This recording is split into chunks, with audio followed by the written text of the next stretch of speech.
भाग एक रात में गुनगुनाता पहाड़। गांव के किनारे खड़ा पुराना पहाड़ हमेशा शांत और अटल दिखाई देता था।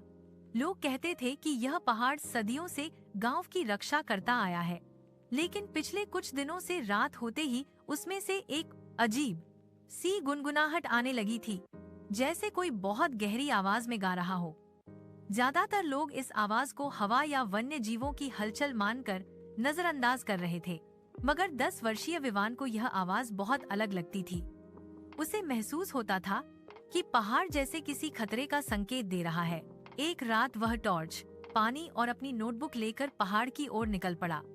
जैसे जैसे वह ऊंचाई पर चढ़ता गया, गुनगुनाहट स्पष्ट होती गई। पेड़ों की पत्तियां कंपन से हल्की हल्की कांप रही थीं। कुछ जगहों पर मिट्टी ढीली और ताजा खिसकी हुई दिखाई दे रही थी। थोड़ा आगे बढ़कर उसे एक संकरी अंधेरी गुफा नजर आई।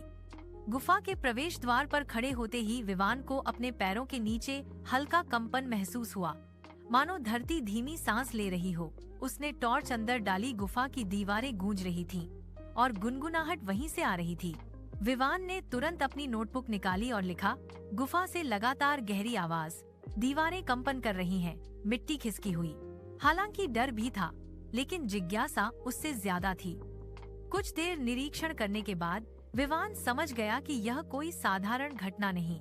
यह आवाज प्राकृतिक नहीं लग रही थी, बल्कि किसी बड़ी सक्रियता का संकेत जैसी थी। वह दौड़कर नीचे लौटा और सुबह किसी जानकार को बताने का फैसला किया। उसे महसूस हो रहा था गुनगुनाता पहाड़ किसी आगामी खतरे की चेतावनी दे रहा है। आगे क्या हुआ, जानने के लिए देखें भाग 2।